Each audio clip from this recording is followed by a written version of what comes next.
নমস্কাৰ 1988 চনৰ 7 এপ্ৰিলৰ দিনটো তেতিয়াৰ ৱৰ্ল্ড হেল্থ এছেম্বলিয়ে নো স্মকিং ডে হিচাপে সেলিব্ৰেট কৰাৰ কথা চিন্তা কৰিছিল আৰু কালক্ৰমত সেয়াই গৈ পেলাই ৱৰ্ল্ড নো টবেকো ডে হৈছে আৰু গোটেই বিশ্বজুৰি ধপাত মুক্ত এখন বিশ্বৰ সৃষ্টি কৰিবৰ কাৰণে জনসাধাৰণৰ মাজত সচেতনতা আনিবৰ কাৰণে প্ৰত্যেক বছৰে ৱৰ্ল্ড হেল্থ অৰ্গানাইজেশ্যনৰ উদ্যোগত এই দিৱস পালন কৰা হৈ আহিছে আৰু আমি দেখিছো যে আমাৰ সমাজত বিভিন্ন ঠাইত বিভিন্ন সময়ত আমি দেখিছোঁ যে ধপাতে কেনেকৈ একোজন ব্যক্তিক একোটা পৰিয়ালক ধ্বংসৰ গৰাহলৈ ঠেলি দিয়ে সেয়া বিভিন্ন ৰোগৰ উৎপত্তি এই ধপাতৰ কাৰণেই হ'ব পাৰে আৰু ধপাতৰ জৰিয়তে মানুহে এখন নিচাৰ পৃথিৱীত আচলতে প্ৰৱেশ কৰে গতিকে তাৰ পৰা আমি কেনেকৈ মুক্ত হৈ থাকিব পাৰোঁ তাৰ পৰা কি অপকাৰ হ'ব পাৰে কেনেকৈ ইয়াৰ পৰা আঁতৰি থাকিব পাৰি আৰু কেনেকৈ আমি এটা ধপাত মুক্ত প্ৰজন্মৰ সৃষ্টি কৰিব পাৰোঁ সেইবিলাক উদ্দেশ্য আগত ৰাখিয়েই প্ৰত্যেক বছৰে এই নো টবেকো ডে ধপাত বিৰোধী দিৱস আয়োজন কৰা হৈ আহিছে আৰু আজি আমি আছো পাঞ্জাবাৰীৰ শিল্পগ্ৰামত আৰু এই শিল্পগ্ৰামতে আয়োজন কৰা হৈছে ধপাত বিৰোধী দিৱস উপলক্ষে এক সচেতনতা শিবিৰৰ য'ত চিত্ৰাংকন প্ৰতিযোগিতাও আয়োজন কৰা হৈছে সৰু সৰু ল'ৰা ছোৱালীৰ মাজত আৰু ইয়াতে আপোনালোকে দেখিবলৈ পাইছে পিছফালে ইয়াত লিখাই আছে আই প্লেডজ টু কুইট টবেকো মোৰ পণ ধপাত বৰ্জন আৰু এতিয়া যিসকলে ধপাত গ্ৰহণ কৰি আছে সেৱন কৰি আছে সেইসকলে যদি এই পণ গ্ৰহণ কৰে তেতিয়াহ'লে আমি এক ধপাত মুক্ত পৰৱৰ্তী প্ৰজন্মৰ কথা আমি ভাবিব পাৰোঁ আশা কৰিব পাৰোঁ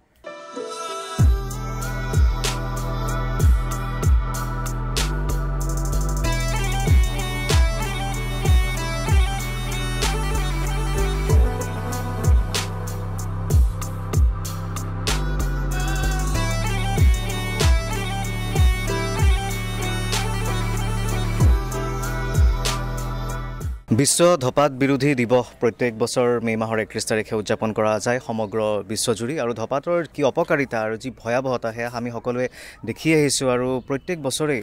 বিশেষকৈ চিকিৎসা ক্ষেত্ৰৰ ব্যক্তিসকলে এই দিশত আলোকপাত কৰি আহিছে কৈয়ে আহিছে প্ৰচাৰ কৰি আহিছে আৰু ইয়াতকৈও বেছি সজাগতা সৃষ্টি কৰিবৰ উদ্দেশ্যে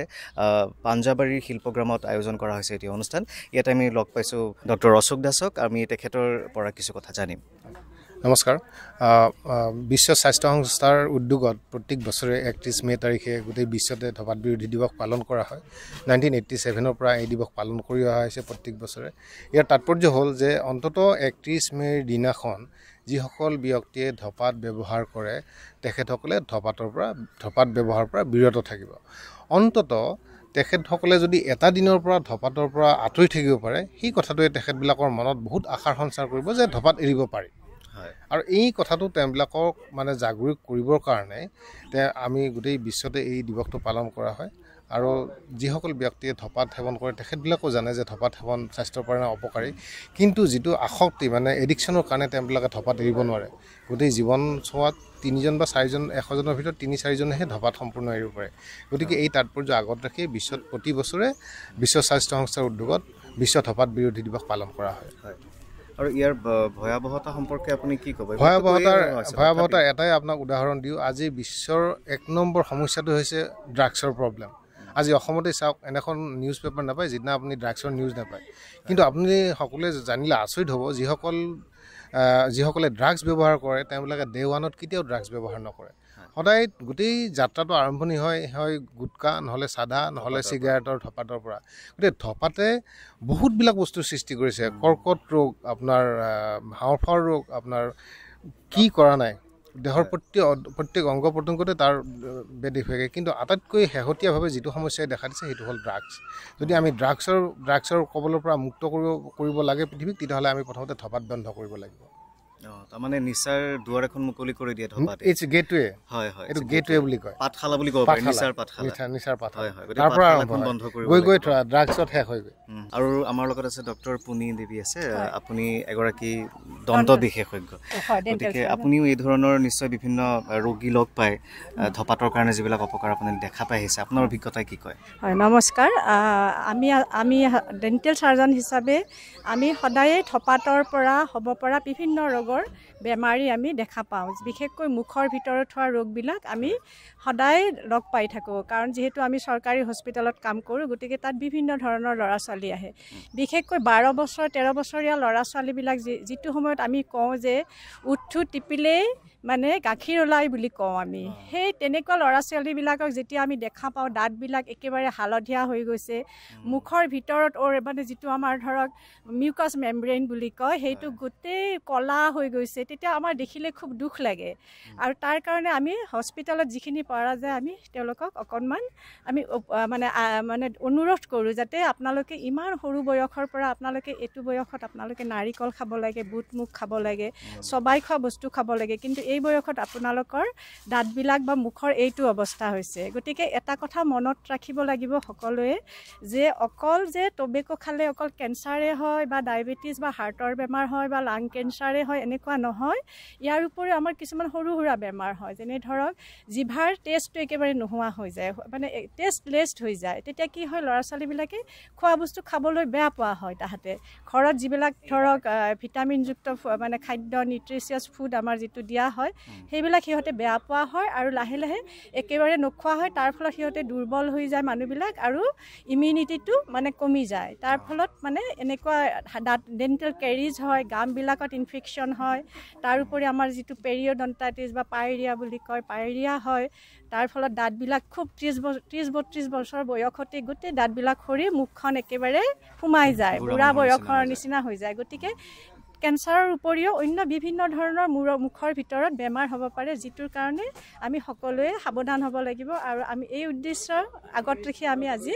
এই প্ৰগ্ৰেমটো আজি আমি সমাজত দাঙি ধৰিবলৈ চেষ্টা কৰিছোঁ আমাৰ ফালৰ পৰা ডক্টৰ আপোনাৰ নামটো ডক্টৰ অতীন্দ্ৰ দাস ডক্টৰ অতীন্দ্ৰ দাস আপুনি আৰু কি ক'বলগীয়া আমাৰ দৰ্শকসকলক 31 May world no' tobacco day অৰ্থাৎ বিশ্ব ধঁপাত মুক্ত দিৱস এই বছৰৰ থিমটো হৈছে protecting children from tobacco industry interference মানে কি আমি শিশুসকলক যে ইণ্ডাষ্ট্ৰিয়েটো বিচাৰিব তেওঁলোকৰ ছাপ্লাইটো কণ্টিনিউ হ'বৰ কাৰণে তো সেইটো আমি কেনেকৈ আমি ইণ্টাৰফেয়াৰ কৰিব পাৰোঁ মানে কমাই দিব পাৰোঁ কিছুমান ইণ্ডাষ্ট্ৰিয়ে কেতিয়াবা কি কৰে চেণ্টেড কিছুমান বস্তু ফ্লেভাৰ্ড জাতীয় চকলেট যোনবিলাক মানে সৰু ল'ৰা ছোৱালীয়ে ভাল পায় সেইবিলাক হেৰি কৰি পেলাই তেওঁলোক আকৰ্ষিত কৰাৰ কাৰণে বিভিন্ন প্ৰণালীৰে তেওঁলোকে এবাৰ যদি দিব পাৰে যদি তেওঁলোকে ষ্টাৰ্ট কৰি দিয়ে এবাৰ তেতিয়া এডিকশ্যনটো হ'ব এডিকশ্যন হোৱাৰ পিছত তেওঁলোকে নোৱাৰা হ'ব আৰু ধঁপাতৰ যোনটো অপকাৰিতা সেইটো বহুত বেছি ধঁপাতে আপোনাৰ টপ টু ট' মূৰৰ পৰা একে ভৰিৰ আঙুলিলৈকে চব অংগতেই অপকাৰ কৰে বুলি আমি ধৰিব পাৰোঁ আৰু মুখৰ কিছুমান বস্তু যেনেকৈ অৰেল সাবমিউকাছ ফাইব্ৰ'চিছ গুটকা কিছুমানে আছে যে দুটা ফৰ্মত আমি টবাকো ল'ব পাৰি স্মকলেছ আৰু স্মকিং ফৰ্ম তো স্মকিং কৰিলে মানে বেলেগে গম পাব গোন্ধ পাব সেইটো কাৰণে আৰু কিছুমানে টাৰ্ণ কৰি পেলাই স্মকলেছত গুচি যায় তাৰ স্মকলেছৰ হোৱাৰ ফলত কি হয় মুখত ঘাঁ লাগি পেলাই কিছুমান লাহে লাহে কি হ'ব অৰেল সাবমিউকাছ ফাইব্ৰ'চিছ যেতিয়া হ'ব মুখখন মেলিব নোৱাৰা হ'ব তেতিয়া এই অৰেল সাবমিউকাছ ফাইব্ৰ'চিছৰ কোনো ট্ৰিটমেণ্ট নাই লাহে লাহে মানে এনেকুৱা অৱস্থা হ'ব খানা সন্মুখত আছে মুখখন মেলিব পৰা নাই খানা চুৱাই খাব পৰা নাই লাহে লাহে তেওঁৰ জীৱনটো মানে মৃত্যুৰ মুখলৈ গুচি যাব সেইটোৱে গৈ পেলাই আপুনি যিটো কথা কৈছে সেইটোৱে গৈ পেলাই পিছত কেঞ্চাৰ ফৰ্ম কৰিব পাৰে য়েছ সেইটো গৈ পেলাই 30%তকৈ চান্সেছ থাকে এইটো গৈ পেলাই এইটো প্ৰি কেঞ্চাৰাছ লেশ্যন বুলি কয় অৰেল সাবমিউকাছ ফাইব্ৰ'চিছ আৰু আগন্ত দিনত এইটো কেঞ্চাৰ হ'ব পাৰে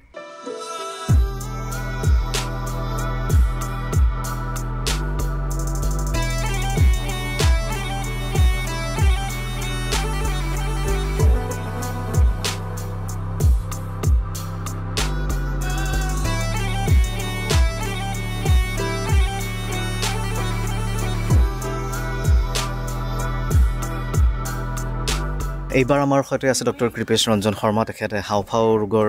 এগৰাকী চিকিৎসক গতিকে এই বিষয়ে তেওঁৰো ভালেখিনি ক'বলগীয়া আছে হয় ডক্টৰ আৰু আজি আপোনালোকে যি আয়োজন কৰিছে ধঁপাত বিৰোধী দিৱস উপলক্ষে চিত্ৰাংকন প্ৰতিযোগিতাৰো আয়োজন কৰিছে সেই সন্দৰ্ভত দুইখিনি কথা যদি কৈ দিয়ে নিশ্চয় মানে বৰ্তমান যিটো ধঁপাতৰ প্ৰতি আমাৰ যিটো হানি হৈ আছে সমাজত সেইটো যথেষ্ট বেছি আৰু এইটো সময়ৰ লগে লগে বাঢ়ি গৈ আছে তো আমাৰ 31 মে তাৰিখে আমাৰ ধঁপাত বিৰোধী দিৱস আছে আৰু সেই উপলক্ষে কি হৈছে আমাৰ যিটো সজাগতা কৰাৰ পাৰপাছত আজি আমি চিত্ৰাংকন প্ৰতিযোগিতা কৰিছোঁ স্কুলীয়া ছাত্ৰ ছাত্ৰীসকলৰ ভিতৰত কাৰণ বৰ্তমান আমাৰ এই ধঁপাত বিৰোধী দিৱসৰ মেইন থিমটো হৈছে যে আমি সৰু ল'ৰা ছোৱালী বা য়াং জেনেৰেশ্যনক কেনেকৈ ইণ্ডাষ্ট্ৰিয়েল ইনফ্লুৱেঞ্চৰ পৰা ধঁপাতৰ ইণ্ডাষ্ট্ৰিৰ ইনফ্লুৱেঞ্চৰ পৰা ৰক্ষা কৰিব পাৰোঁ গতিকে সেইটো কাৰণে আমি এই স্কুলীয়া ছাত্ৰ ছাত্ৰীসকলৰ মাজত ধঁপাত বিৰোধী বৃদ্ধি চিত্ৰাংকন প্ৰতিযোগিতা আমি আয়োজন কৰিছোঁ আৰু কাৰণ দেখা গৈছে যে বৰ্তমান সময়ৰ লগে লগে আমাৰ ধপাতৰ ব্যৱহাৰটো যথেষ্ট বাঢ়ি গৈ আছে আৰু এই ধপাতৰ যিটো বৰ্তমান ব্যৱহাৰ বাঢ়ি গৈ আছে আমি দেখিম যে আৰু কিছু বছৰৰ পিছত ধপাতৰ লগত সংলগ্ন যিখিনি বেমাৰ আছে সেইখিনিও বাঢ়ি গৈ থাকিব তো আমি দেখোঁ যে ধপাতটো সেৱন কৰাৰ সময়ত যিটো আনন্দ উপভোগ কৰে মানুহে কিন্তু তাৰ ফলত লাহে লাহে ভিতৰি তিল কৰে যেনেকৈ তেওঁলোকৰ শৰীৰত বিভিন্ন ধৰণৰ বেমাৰ দেখা দিব পাৰে আৰু সেই বেমাৰবোৰৰ পৰা পিছত কি হয় সম্পূৰ্ণৰূপে কেতিয়াও নিৰাময় পাব নোৱাৰি তাৰ কাৰণে আপোনাৰ কি হয় যে এটা ডেমেজ পাৰ্মানেণ্টলি থাকি যায় আৰু সেইটোৰ কাৰণে গোটেই জীৱন চিকিৎসা কৰিবলগীয়া হয় আৰু কিছুমানৰ সময়ৰ আগতে মৃত্যুবৰণ কৰিবলগীয়া হয় তো এইবিলাক বস্তু আমি প্ৰিভেনশ্যনৰ কাৰণে আমি এৱেৰনেছটোৰ যথেষ্ট প্ৰয়োজন কাৰণ যদি আমি প্ৰিভেণ্টেই নকৰোঁ আমি এটা ধপাতৰ ফলত হোৱা ৰোগবোৰহে অকল চিকিৎসা কৰাৰ আমি লক্ষ্য ৰাখোঁ তেতিয়াহ'লে আমাৰ সমাজৰ উন্নয়ন নহ'ব উদ্দেশ্যটো সফল নহ'ব কাৰণ কি হয় যে যিমানে আমি বেমাৰত ভুগিব মানুহে সিমানে তেওঁলোকৰ চিকিৎসাৰ খৰচাও বাঢ়িব হস্পিটেলৰ ওপৰত প্ৰেছাৰ লোড বাঢ়িব আৰু মানুহৰ ধৰি লওক এজন মানুহ যেতিয়া ধপাতৰ ৰোগৰ ৰিলেটেড যিকোনো বেমাৰৰ আক্ৰান্ত হয় অকল তেওঁ চাফাৰ নকৰে গোটেই তেওঁৰ ঘৰৰ মানুহবোৰে চাফাৰ কৰে সেইকাৰণে আমি এই সজাগতা দিৱসটো অৱলম্বন কৰিছোঁ যাতে ধপাতৰ বিৰুদ্ধে আমি এটা সজাগতা আহে মানুহৰ মাজত যাতে ধপাত ৰিলেটেড বিভিন্ন বেমাৰ যিবিলাক ধৰি লওক লাং কেঞ্চাৰ হওক COPD হওক বা স্কিনৰ প্ৰব্লেম হওক বা মুখৰ অৰেল কেঞ্চাৰ হওক